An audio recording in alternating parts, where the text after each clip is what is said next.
Hello everybody and welcome back to the channel. It is once again me, Zach. Here today with the first of probably several Deep Rock Galactic tier lists for you guys. It's a new season, some things have changed, plenty hasn't. We're going to talk about some of that stuff. As always with our tier lists, I want it to be noted at the very beginning here that a lot of this is my own opinion and is shaped by the way that I and my friends play the game. So, in this case, and in this game, everything I say is aimed at hazard, I should say. Hazard 5 and above. It applies below that as well, but you can obviously get away with weaker effects at lower levels of play. That's just the way things work, right? In addition, I am going to attempt, when it comes to Deep Rock content, because I do like this game quite a bit, and I would like to see it be as good as possible. I'm going to attempt to think of some alternatives for a lot of these effects if I think that they are too weak. Now, some of this will be iffy, I guess. I haven't sat down and really worked out the math on everything when it comes to my input, but I don't like to just offer criticism with nothing else behind it. I would like to have a little bit more to say than that. So, let's get started. We're going to be starting with the active perks, because you only get 2 of those. And the first one is going to be Beastmaster. Now, I will be putting all of the perks into the rarely good tier list while I talk about them, just so that they're kind of in the middle of the screen here, and then I'll move them as necessary. So the Beastmaster perk allows you to tame a single Glyphid. Let me double check the time here. Has a 5-minute cooldown, and any tamed grunt will deal 300% more damage to enemies. This one I am going to immediately put into weak, but not unnecessary. Beastmaster is one of those perks that is really, really good at lower Haz levels, like anything below 5, honestly, 4 even, it's pretty good. Because it works a little bit like the Engineer's Lure Grenade, in that it causes a group of enemies to target your tamed grunt rather than your face, which is pretty cool. And obviously, dealing 300% damage, these grunts do hit pretty hard. Now, the problem with it is, A, at higher Haz levels there are so many bugs that honestly, they don't distract enough. And they don't kill bugs fast enough to create a constant stream of new distracted bugs, right? When talking about the Engineer's Lure, it attracts 10 bugs, and then you kill them, and then it attracts 10 more, right? If you're using it actively and you're paying attention to it and you're doing what you're supposed to. You don't really have as much control over your tamed Glyphid. They kind of go wherever they want and do whatever they want, which can be really helpful, but also can be a little bit mediocre. And since it only works on grunts, you can't really get any of the cooler bug types that exist in the game now. So you can't have, your own artillery cannon following you around or anything like that. You can't even do a Praetorian. The best option for the Beastmaster perk generally is going to be a Glyphid Guard, because they have a lot of HP, and with the 300% damage boost, they also will hit reasonably hard. Their armor also protects them from a lot of effects. Overall, it's not terrible. Like I said, it's just weak. In terms of buffing it, it's a little bit tricky to think of, because it's one of those perks that at its core has some flaws, right?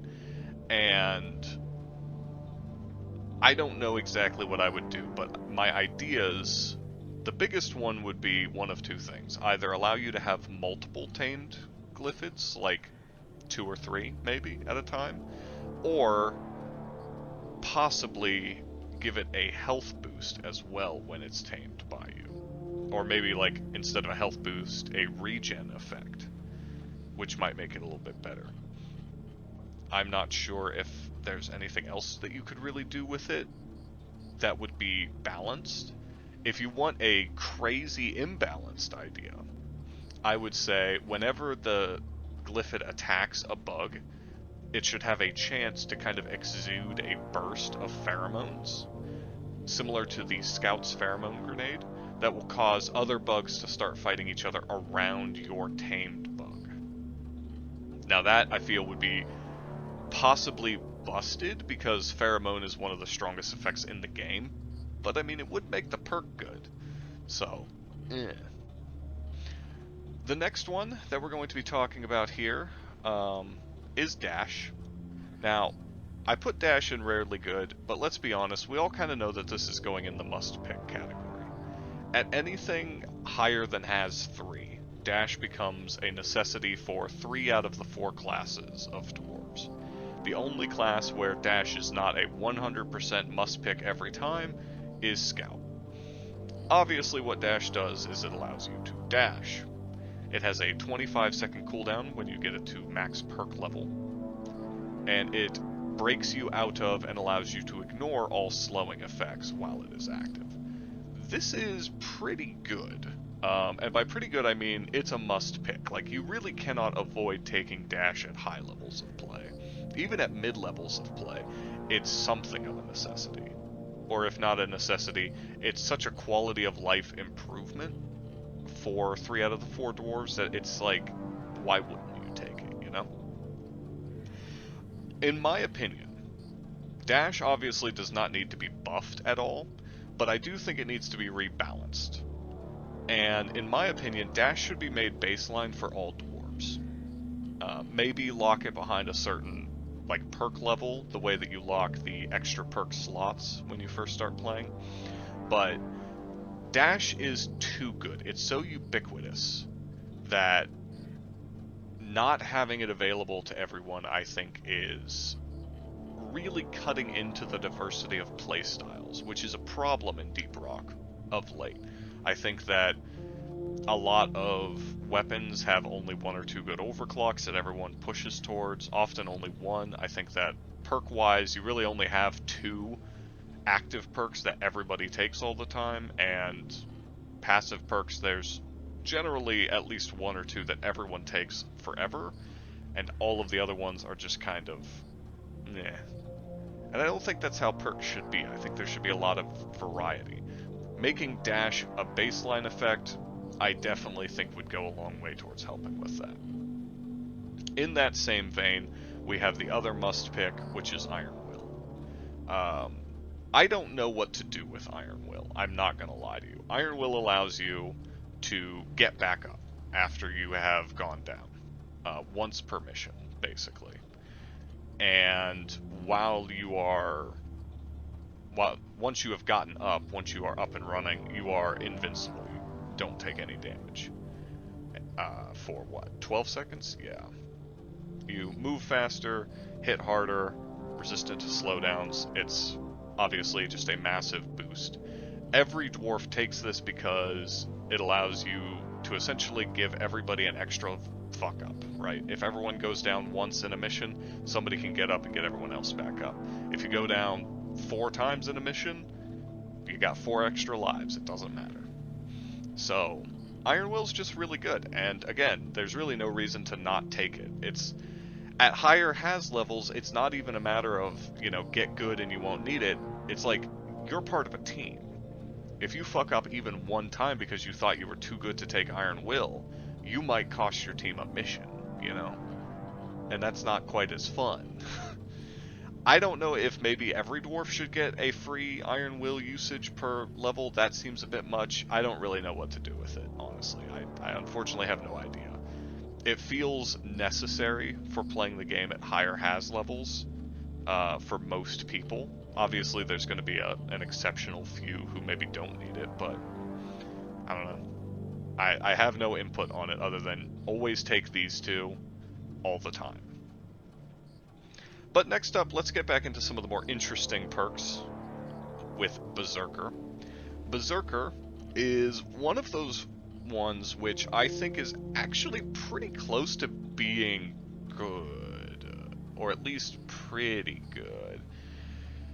You go Berserk for 10 seconds when you activate it, and it gives you a boost to your melee damage, as well as way faster recharging on your power attack. It's got a 4-minute cooldown, which is not awful. It's actually a lower cooldown than Beastmaster, but is overall a much more powerful effect.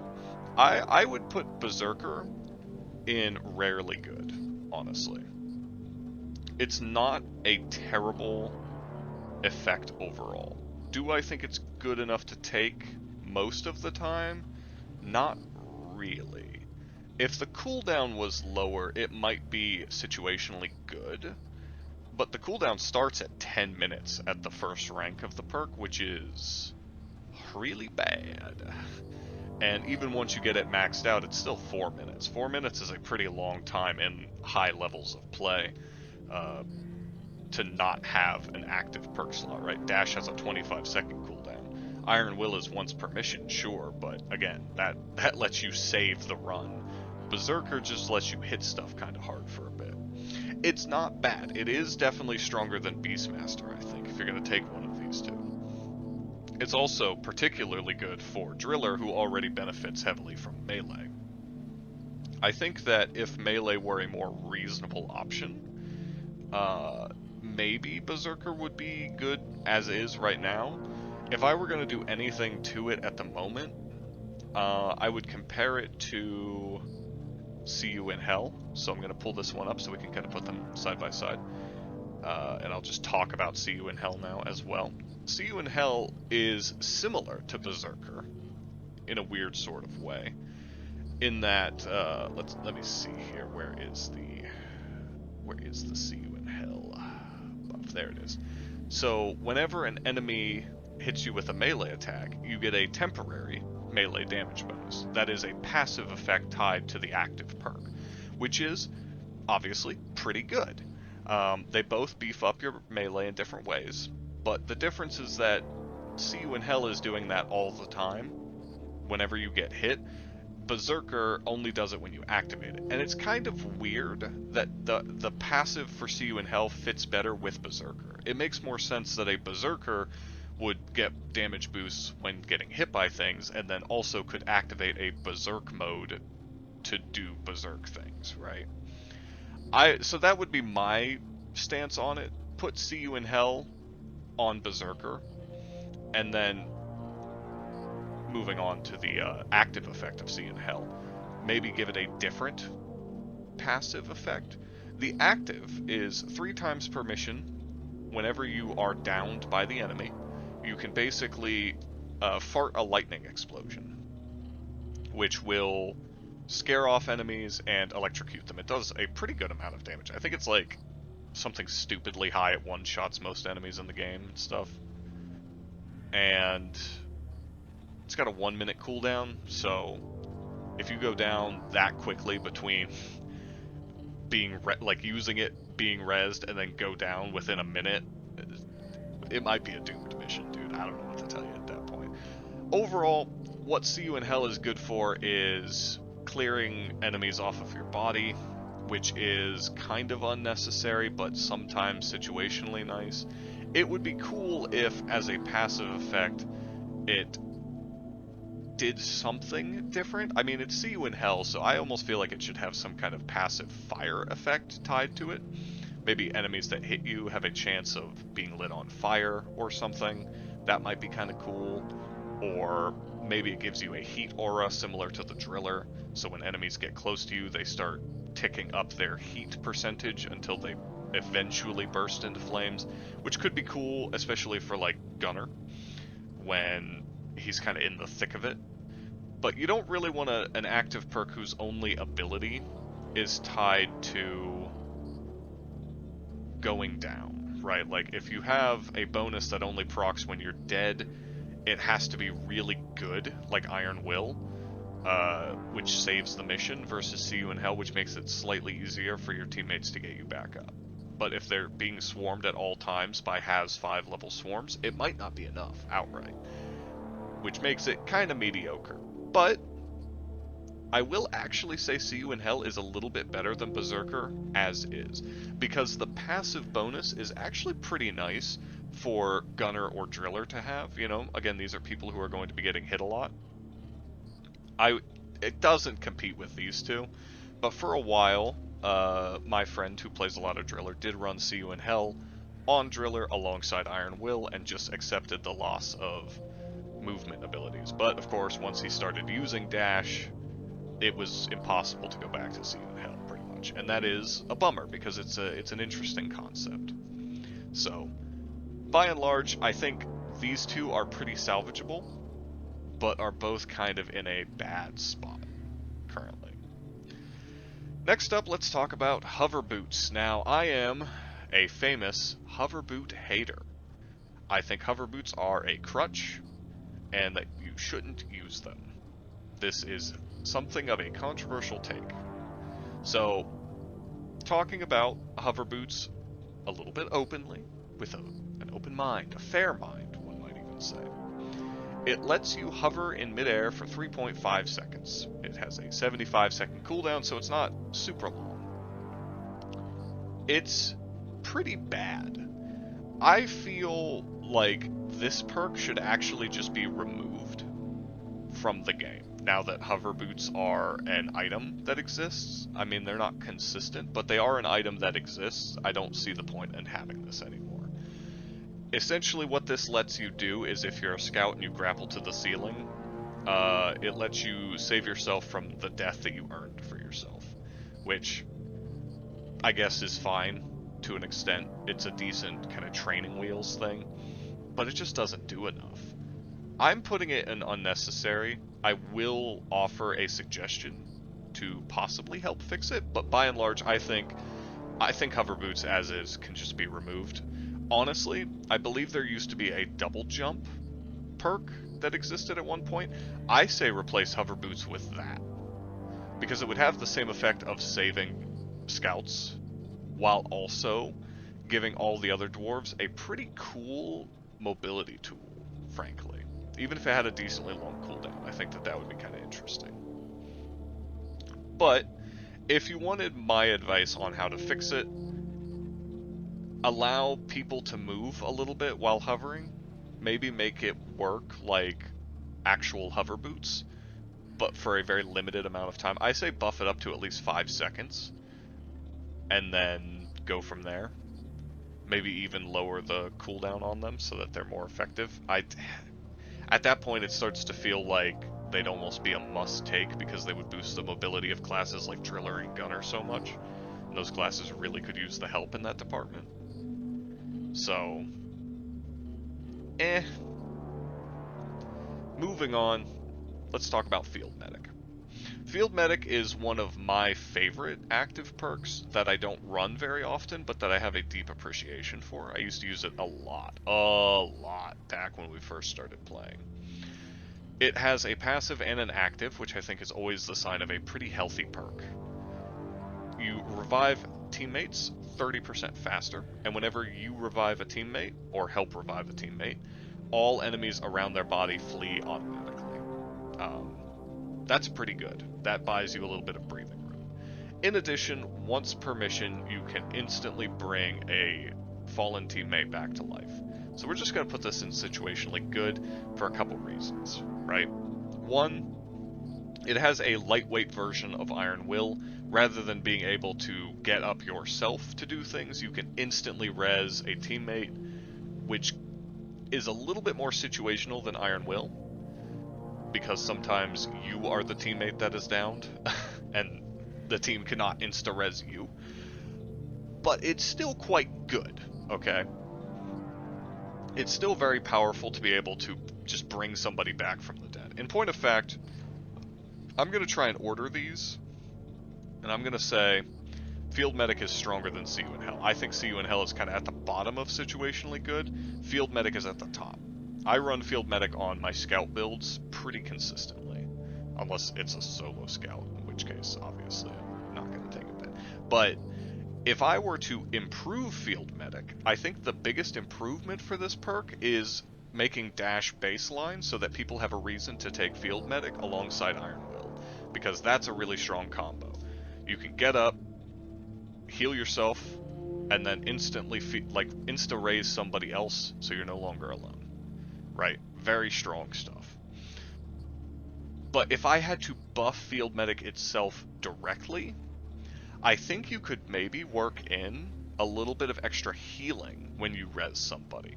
Like maybe you give them 15-20% of their health back when you res them, as opposed to other people.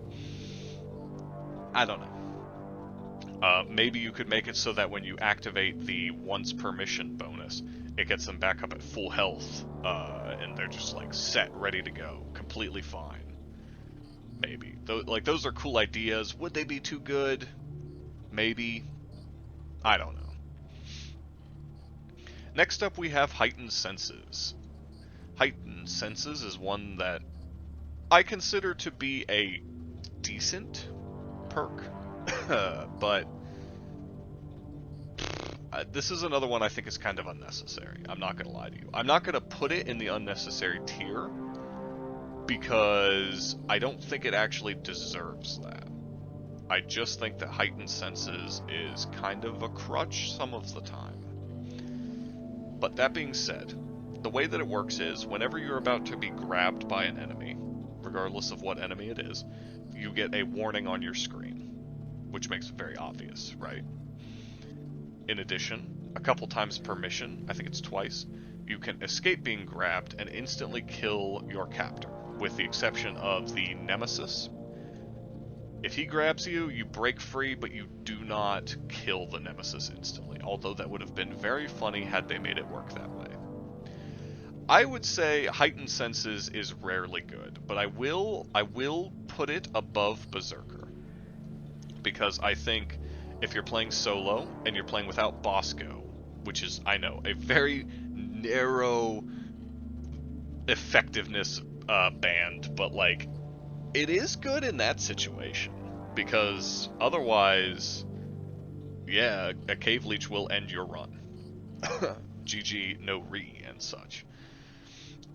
Can I think of any way to buff it? Not particularly, really. Like, it's fine as is, I just don't think it's great. I just don't think it's necessary in most instances. The way that most people play, I think it's less effective than any of the other perks, really. So, the final active perk is Shield Link. Shield Link is one that makes me kind of sad. I think Shield Link could be very cool, but unfortunately it doesn't get to be, frankly. It's sort of a... It feels kind of forgotten, is how I would describe it. It's so forgotten I can't even find it in this list that I'm looking at, because my eyes are probably just skipping over it, because it's like, oh, that's just Shield Link, who cares about that one? There's Shield Link, finally. Shield Link gives you a passive and an active, which I know I just said is the sign of a healthy perk, but there are exceptions to all rules, and this is one of them. The cool thing about it, I would say, is the passive effect. When you are within 4 meters, which is not a huge area, I think it's actually...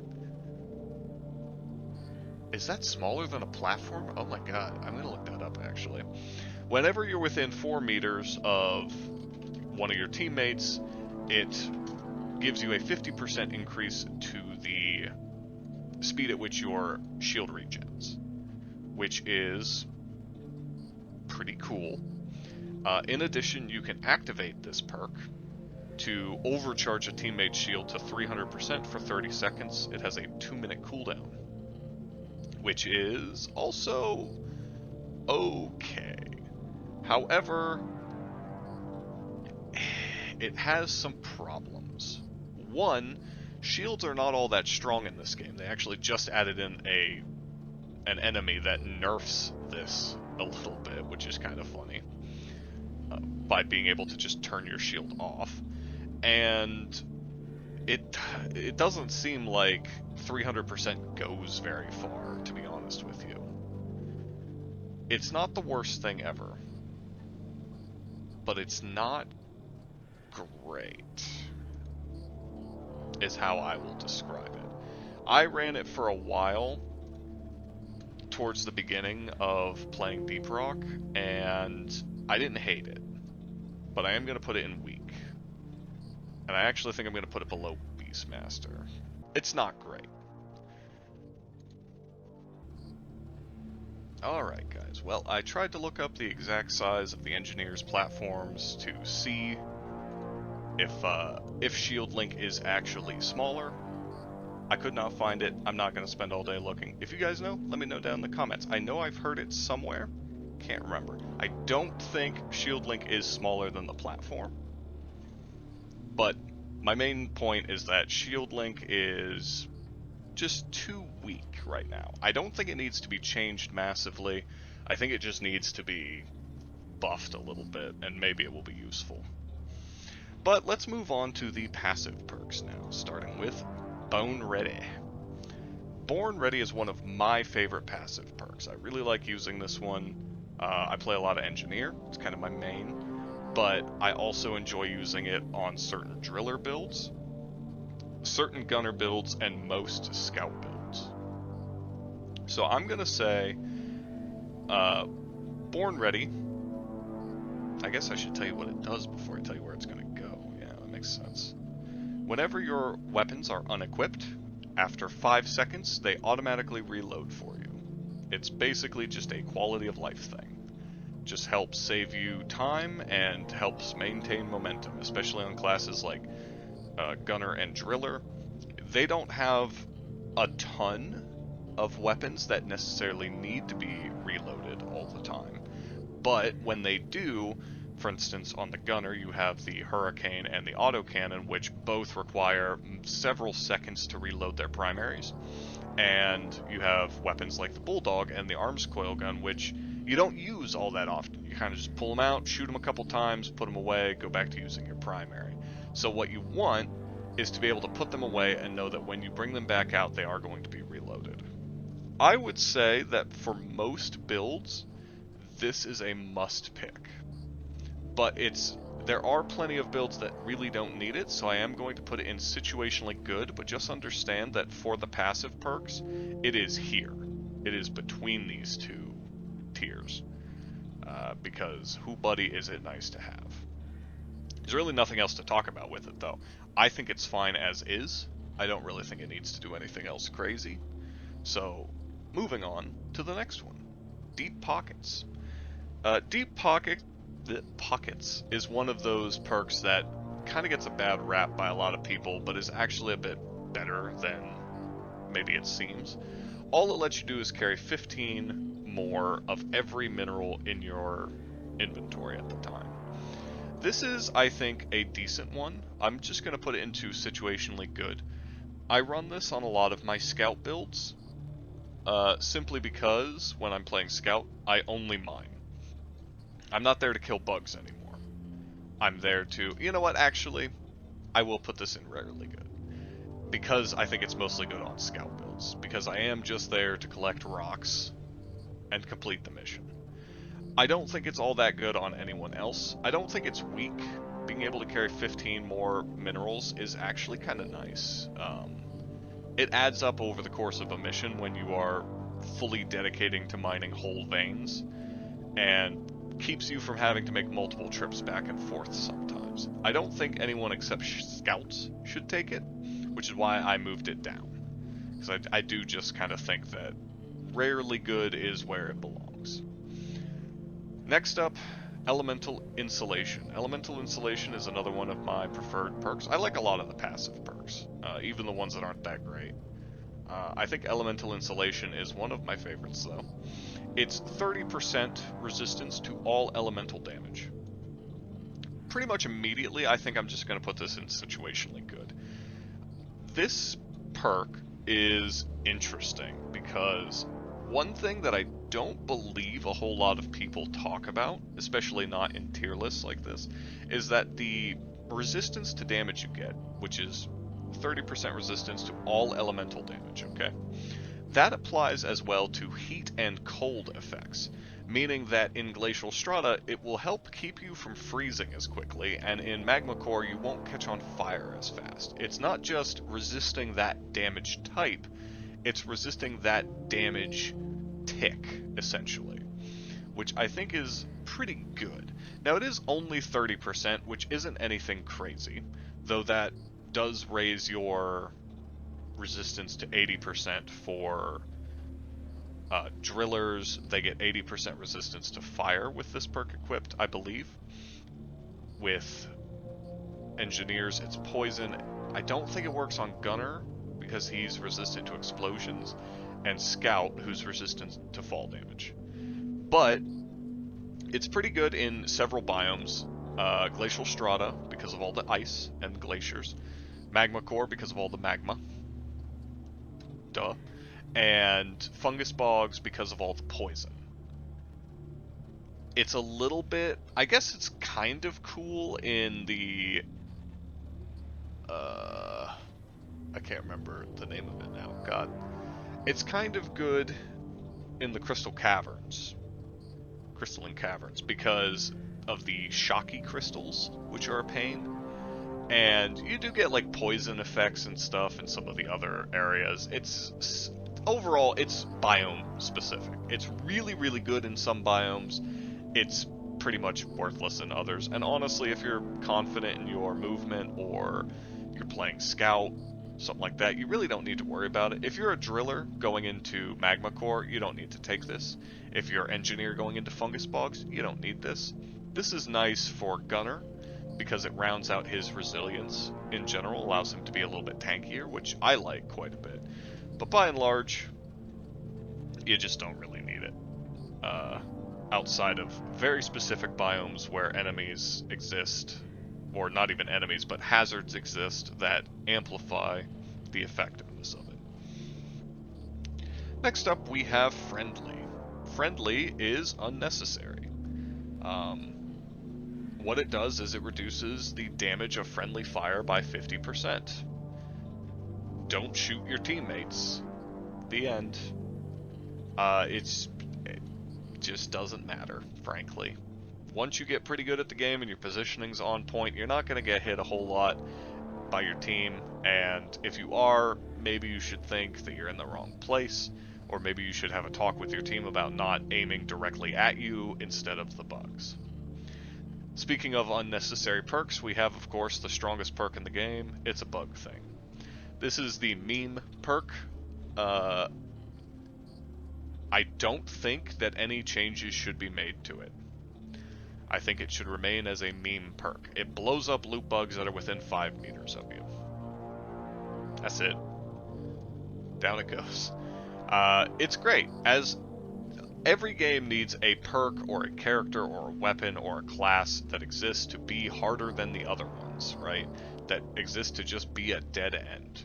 And that's what It's a Bug thing is for this game. And I love the memes about it being the strongest perk in the game, but being realistic here, don't take this. Friendly, I want to clarify the reason I'm not offering any help with the friendly perk either, any input anyway, is because friendly is a learning tool for new players. And I think that that's perfectly acceptable for that perk to exist, frankly. I don't really feel like I need to buff any of these ones at all. I think that they're all fine as is, to be honest with you. But next up we have one that is not fine, and I'm just going to move it directly to where it needs to go, and that is Resupplier. Resupplier is the strongest passive perk in the game, as of this moment in time. Season 5. Write that down. Strongest one. Resupplier heals you an extra 25% whenever you resupply at the pod, and allows you to resupply 50% faster. Finally, because it's not done yet, when you resupply, it reloads all your weapons for you. That last part's pretty mediocre, who cares? 25% extra HP is crazy. That's so massive, actually, because health is at such a premium in this game. It's so important, right? To balance out your HP. And this is just, here, have more for doing the thing you were going to do anyway. The extra speed when resupplying is also way bigger than you would expect, because it allows you, in situations where, say, you Iron Will and you kill a couple bugs and then you start resupplying, it might be the difference between you being able to stay up and going back down, right? It's super good. Always take Resupplier as one of your passive perks. Honestly, it's really the only passive perk that I would say is an absolute must-take, although there is, in my opinion, two others that I think deserve to be up there as well. And for me personally, Born Ready is in that category as well. But overall, passive perks are much more well-balanced, I think, than active perks are. Where there's in active perks there are two that are just completely dominant over all the others. In passive perks there's one that is completely dominant, but you have 3 slots, so that doesn't matter as much. I don't really want them to remove resupplier's abilities. I could see maybe removing like some of them, like moving them to other perks, but I wouldn't want to get rid of them entirely. You know what I mean? So moving on to the next one, Second Wind. Second Wind is one that I ran for quite a while, actually, when I was first starting out. And it's one that I think is just a whisker off being good. I actually legitimately believe that Second Wind could be great with just tiny buffs. So it's a 12% sprint speed boost that activates when you've been running for 4.5 seconds. That by itself is okay. 12% speed boost is nice to have. But the reason why I'm moving it down here into the weak tier is because 12% is okay, and 4.5 seconds of running is okay, but doing anything will cancel that. Jumping cancels it, which I think is wild, and shooting cancels it, which is sad, but kind of makes sense. What I would say is if Second Wind had a more lasting effect, where you start, once you get the Second Wind effect, it lasts forever until you stop sprinting. Like if you jump, it starts a counter, right? Like a 3-second counter where you keep getting the speed effect, but it's wearing off until you start sprinting again, right? So if you're running around and you're jumping, but you're landing relatively quickly, you get the speed effect consistently throughout the mission. If you take damage, if you shoot something, you're going to lose it. But again, you get that 3-second timer whenever you do something that would break it. So if you're running around and you're taking the occasional shot, but not shooting consistently, you're not going to lose the speed boost. I think that would move it up to situationally good. It would be really good on classes like Gunner or Driller, or especially I think on Engineer, who would love to have the extra mobility built in, and Engineer especially can afford to shoot kind of inconsistently because of the way that his weapons work. You know, you pop off a PGL shot and then you start sprinting again and it resets the cooldown, like that kind of stuff. In addition, you could maybe just make it so that Second Wind is not cancelled by doing things like grappling or jumping. Something that would maybe, I don't know, boost its overall effectiveness without making it too good. I do have another idea for it, which is, and I'll bring this perk up, is to combine it with the Unstoppable perk. Now, Unstoppable is one of those perks that also feels like it is just barely not good enough, frankly.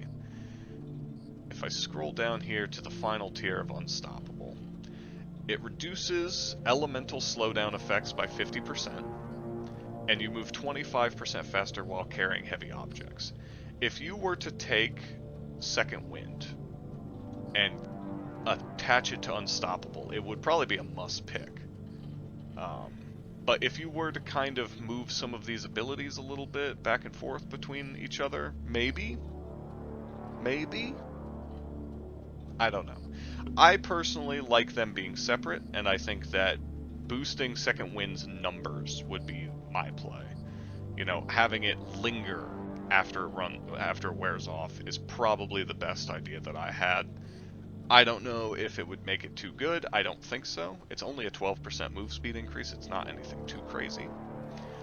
But for now, it's in the weak tier, and it's joined by Unstoppable. I think Second Wind is better than Unstoppable. No, I think Unstoppable's pretty good, actually. It's weak, but I don't think it's worthless.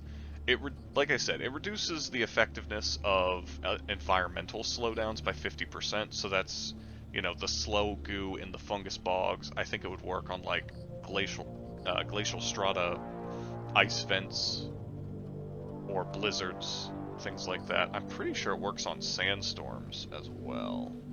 I don't know if it works on the earthquake in magma core. That would be interesting. I'd be curious about that one. But because it only works on environmental effects rather than enemy-based effects as well, it's just not quite as good as it could have been. Being able to move faster while carrying heavy objects is actually worthless, unfortunately, because it's faster to just throw items. If I were going to buff Unstoppable, I would actually make it so that you move at normal speed while carrying heavy objects. Maybe even allow you to sprint with it. In no universe does that break the game. I think that would move it up to situationally good. It would be good on, like, a Quark missions and stuff. It would be good for scouts to take, but it wouldn't be good for everybody, and it wouldn't be necessary. As is, I don't know. Unstoppable almost feels like it could be an active perk, or maybe you could combine Unstoppable with Berserker, so that when you activate the Berserk move, it makes you, like, it breaks all environmental slowdowns and stuff, and whenever Berserk is not active, you get the reduced amount of the passive effect. I don't know. Either way, it's weak, but I could see somebody, especially newer players, who hate fungus bogs, taking this just to be able to move through the goo at a decent speed. And I wouldn't even judge very much. Next up we have Strong Arm. Strong Arm is another one that I think needs help quite a bit. I'm gonna say Strong Arm is at the bottom of weak tier. It's just not good. It's not unnecessary, though. What it does is it allows you to throw things further. It allows you to throw flares with 50% more power, which means you can get some crazy distance on those things, right? Because flares will go further if you throw them while you're running or jumping or whatever, and this is 50% more force, not distance. So you can chuck that bitch to the ceiling, alright? In addition, it gives you a 20% bonus on throwing other items, like gems, quarks, inner pearls, stuff like that. Is that worth it? God, no. God, no, it is not. My idea for Strong Arm, I once read a comment somewhere. I don't remember where. So credit to whoever that mysterious individual is, who said that maybe Strong Arm should allow you to throw flares into walls, so you could throw a flare at a wall and it would stick wherever it hits, right? I thought that was a cool concept. That would allow people to take this perk and essentially have a weaker knockoff version of the flares, of the flare gun from the Scout. That might be kind of interesting. I don't know if it is good enough as is still, but it's at least a little bit better. I would probably put that one in, like, the rarely good category, but as is, I am not impressed, I'm not gonna lie to you. Next up, Veteran Depositor. Now this one is fine, but a little bit sad, and I think it's actually pretty easy to fix this one. If handled well, I guess. So what this does is, whenever you are within 7 meters of the mule, and I think certain other drop-off points, I could be wrong, you get 30% damage reduction. In addition, you deposit things 50% faster. Now, the depositing part is worthless, because you can do the depositing trick to save time on that. You don't need a perk for it. But when it comes to the damage reduction, that's kind of interesting. I'm gonna leave Veteran Depositor in rarely good. I think it's towards the bottom of it, but I could see somebody getting value out of this. Personally, how I would fix this is I would slightly nerf the damage reduction down to 20% instead of 30. but I would make it proc on almost anything. So any kind of dwarven point of interest would work, like the pipes on a refinery mission, the uh, the scanner things you drop down and attach to the gems in the new mission type, or the drill dozer itself, the drill elevator itself, anything like that, any kind of dwarven machine, I would say would give you the 20% damage reduction bonus. Nerfing it down a little bit, so because it would be so much more ubiquitous throughout the mission, but still, I think that would make it significantly better. Would I take it all the time? No, I think it would be situationally good still, but it would be really good for certain classes, especially Gunner. You know, it would let him have more of a tank build, which would be kind of interesting. But by and large, I think Veteran Depositor is not terrible to take on certain things like mining missions. 7 meters is an okay size area. Maybe you could increase that. If you wanted to make a small tweak to it to buff it, I say increase it to 10 meters, and it would actually be a pretty chunky distance.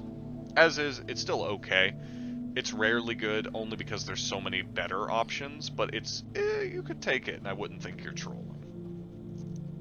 Next up, we've got Sweet Tooth. This is a bit of a controversial one, in my opinion, in that I feel like most people don't really appreciate how good Sweet Tooth is. Sweet Tooth, I had it and then I lost it on this list, my bad. There we go. So I believe Sweet Tooth gives you a 20%, yes, movement speed buff whenever you eat red sugar, but also gives you 30% more healing from red sugar. Red sugar is awesome. It's great, and getting more value out of that source of healing, I consider to be crazy good. And my controversial take is that I'm actually putting Sweet Tooth in must pick.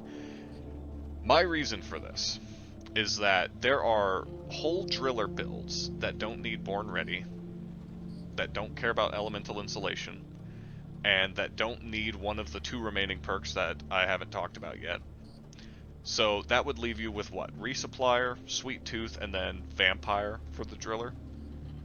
That's a crazy healing build, right?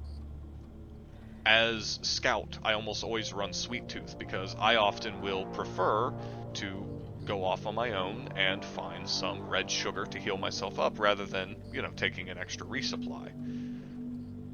I think Sweet Tooth is great. I think it's awesome. It's consistently high value for me, and I highly recommend that if you haven't tried it out, try it out and try and play around it, you know? Look for red sugar more. Knock it down before a team fight and see how much healing you get in the middle of a team fight because you lost a little bit of HP and walked over some red sugar. It's a solid pick. I don't think it's anywhere near as strong as Resupplier. Resupplyer's up here with the big boys. Sweet Tooth is down here with the small idiots, but it is, in my opinion, better than any of these other perks we've talked about. Talking now about Vampire, because I mentioned it when talking about the Driller. I think Vampire is the closest thing that passive perks have to another must-take. It is stronger than Sweet Tooth. It's very good. Whenever you kill a medium-sized or larger creature with a melee attack of any kind, that includes the Driller's claws and the Driller's axes, it will provide you with 5 HP. This is pretty good for any class in the game. Some people say that it's only good for the Driller, and I disagree. It's fantastic for the Engineer because the Engineer will often be stuck in situations where when bugs are up on him, he is desperate. He doesn't have good ways to escape, or he doesn't have good ways to kill the enemies faster than they can beat him to death. Getting HP back from killing dudes with a power attack is crazy useful for him.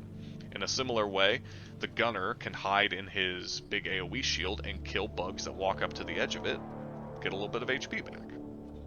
Everybody has a pickaxe. Everybody has power attack unless they're trolling. There is no reason to not take Vampire and just power attack periodically when it comes off cooldown.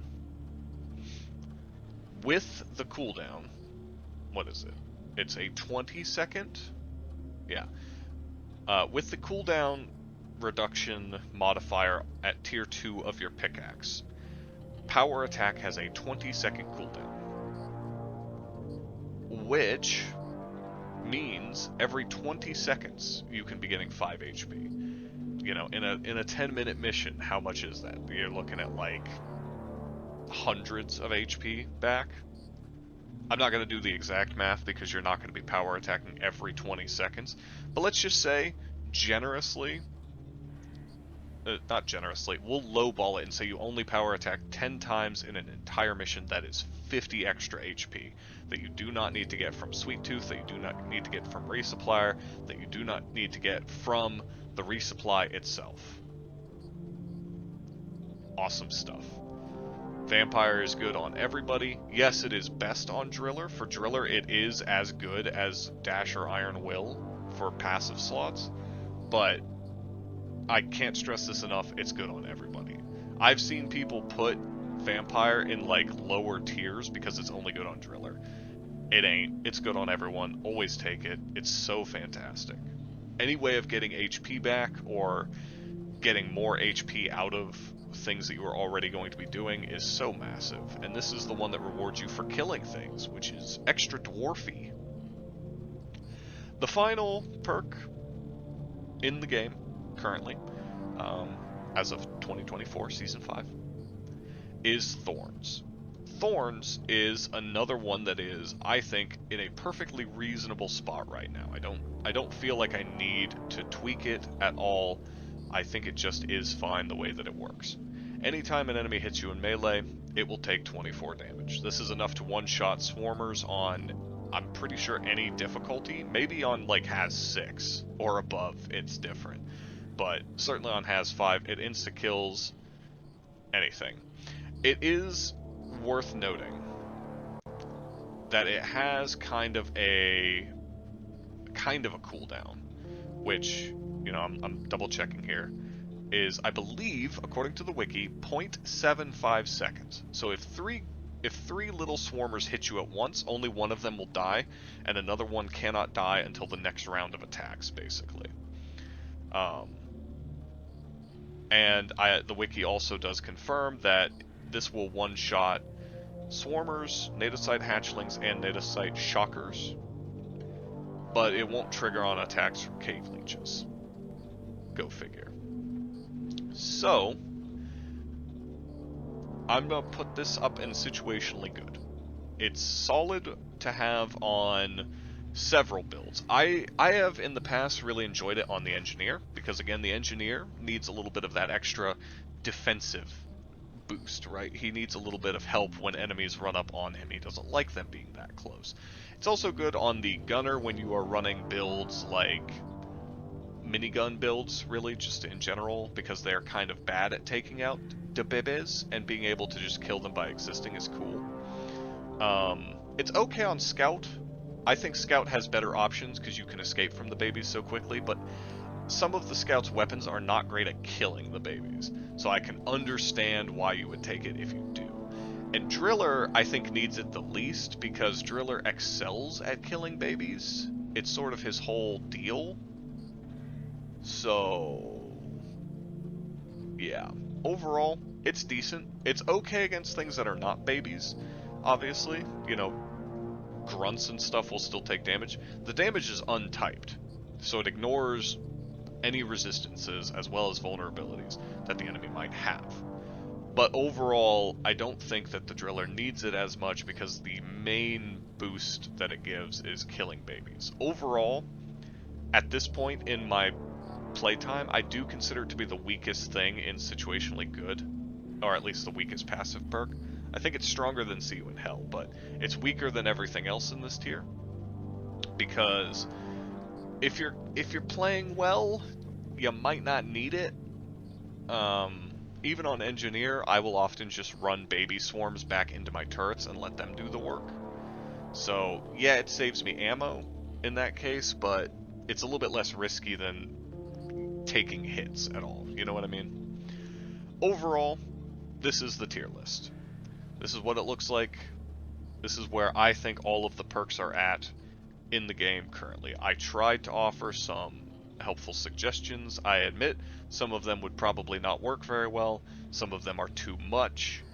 But by and large, I see the perks as laid out like this at the moment. I will say, I think that most of the weak perks could easily be buffed up into the good tiers. But I think that the existence of Dash and Iron Will poisons the entire perk well pretty thoroughly. I'm gonna have a few minute rant here, so if you guys don't want to listen to me complain about the existence of those two perks for however long, thank you for watching. Don't forget to like, comment, and subscribe if you want to see more of this, and I'll see you in the next one. For those of you who do want to hear the rant, stick around. So, the very fact that Dash is in the game, in a game that is so mobility focused as Deep Rock Galactic is, right?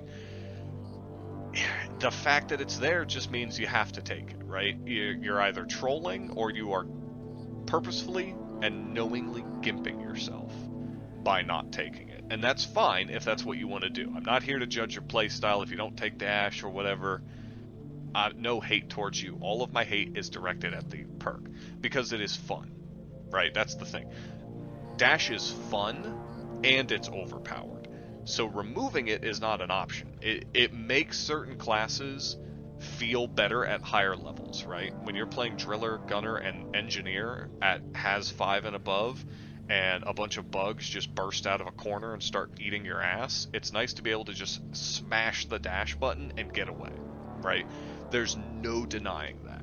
It is fun, but it's also too good. So what do? I really feel like the only option with Dash is to make it baseline. It should just be something you unlock, maybe even via perk points, but it should just be something you unlock.